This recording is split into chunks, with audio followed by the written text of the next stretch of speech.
hopefully that'll work. Hi guys, my name is Alysia Knapp. I am a music education major at the University of Oregon in Eugene, Oregon. It's a pretty big town, a few 100,000 people.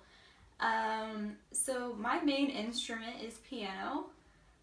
I've been playing for about 15 years, but I also have some experience playing percussion in like symphonic band and orchestra, things like that, and also in choir and singing too. It's a lot of fun. Oh, I also know how to play the basics on a saxophone. I'm not very good at it, but you know, there's always, you can learn how to grow, right?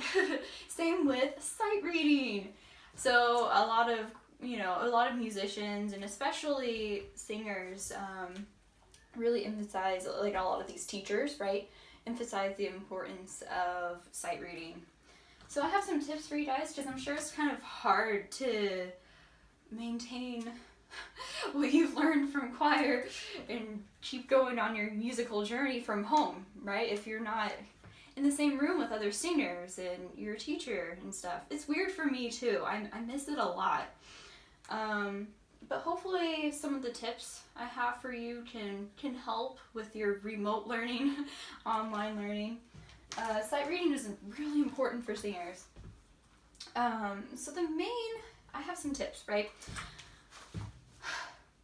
So a good way to build your sight reading skills, especially if you're still kind of new to it, you can sing songs you're already really familiar with, like really basic songs even that little kids know, right? Like you can sing "Mary Had a Little Lamb," and guess what? You can count the rhythm for that.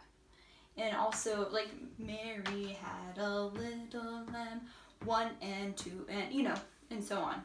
And you can try to figure out the solfege syllables for that. Mi, re, do, re, mi, mi, mi. Yeah. So it might seem a little silly, but if you're still kind of new to sight reading, you're still like a little unsure about certain things, making the connection with things you already know to something new might you can kind of mesh the two together. You can, I have my notes written down here. You can sing, instead of singing the lyrics, you would sing it on solfege, like I just demonstrated with Mary Had a Little Lamb. And you can also count the rhythm, like 1 and 2 and you can also clap too, do something to keep a steady beat. So whenever you do like review these familiar songs, like it would probably be like folk songs or even some pop songs. Songs like "Happy Birthday." You can just try to like analyze it in your head, see if you can figure out the solfege syllables in your head, if you don't have a physical copy. Which I'm going to provide some physical copies of some songs that probably most people will know. And then once you have a physical copy, if you can find one, or if you know this ones I will hand out to you, you can start labeling the solfege on it. Try to figure it out. Oh, what's the starting one, You can kind of just go down the list. You can ask yourself, what key is this in? Based on the key signature, ending note, starting note, blah, blah, blah. And you can start off by figuring out what the starting note solfege syllable is. That's a really good way to do it. You can clap the rhythm and count it. And you can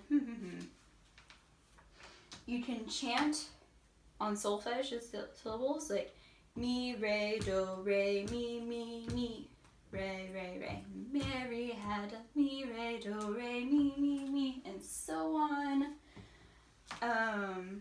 And hopefully your understanding of like solfege and rhythm, that'll grow if you combine it with pieces you know by heart. I mean, most people probably know Mary Had a Little Lamb and easy songs you sang or heard growing up.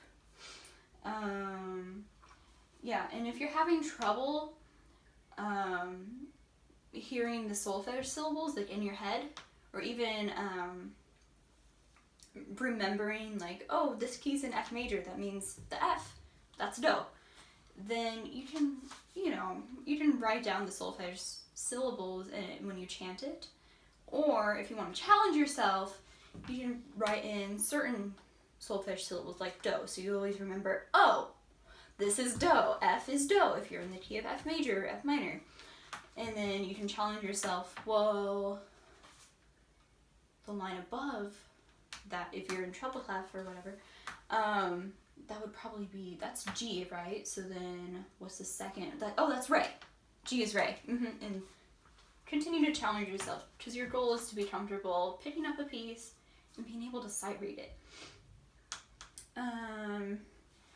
So you can, if you're having trouble singing these familiar songs on solfege, then you can switch back to the lyrics, like, oh, Mary had a little lamb, and then switch back to solfege. Mi, re, do, re, mi. And if that sounds weird to you, just go back and forth until singing on solfege feels good, feels comfortable for you. And also, I have this special exercise you can do at home, even if you don't have staff paper. So I recommend finding a piece you are familiar with. The example I use, I have this cool ukulele fake book. It has over 400 songs to strum and sing melody, lyrics, and chords. It has a lot of pop songs and folk songs, pretty easy to sing to. Only one line, so it's not multiple parts. We're mostly talking about one part. So the example I'm using is Amazing Grace. A lot of people know that song. And you can copy exactly what you see, like about 4 to 8 measures, depending on the piece, and the phrasing.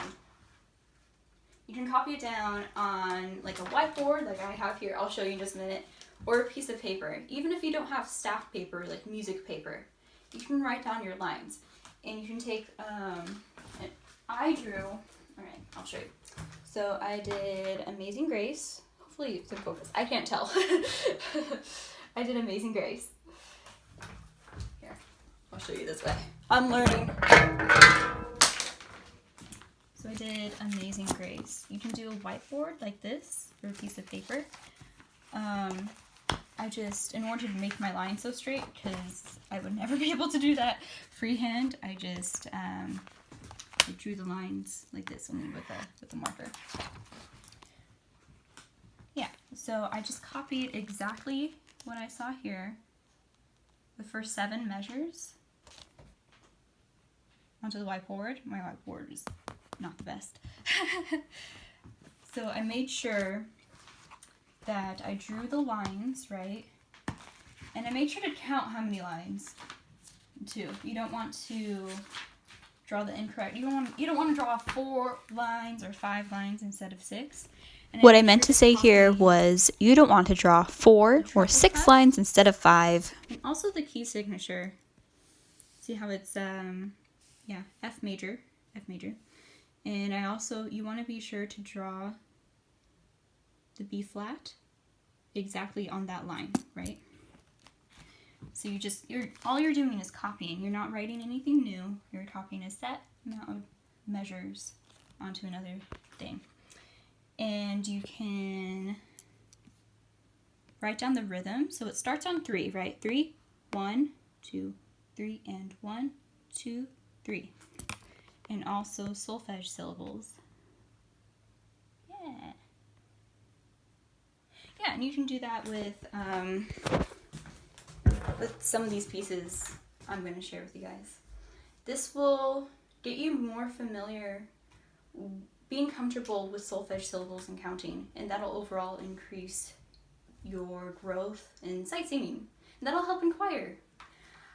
I hope you guys are staying safe. Stay home. Take care of your parents. Or anyone else you love. Good day. In case my instructions weren't very clear, I want you to copy down 4 to 8 measures of a familiar piece.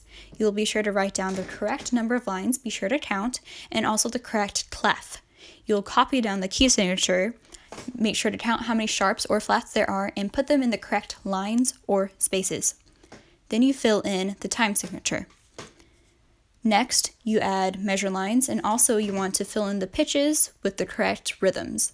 Underneath that, I want you to write down the rhythm in numbers like 1, 2, 3, and 4, and so on. And underneath that, I want you to write down the solfege syllables. I hope you enjoy this picture of my cat. Her name is Minnie.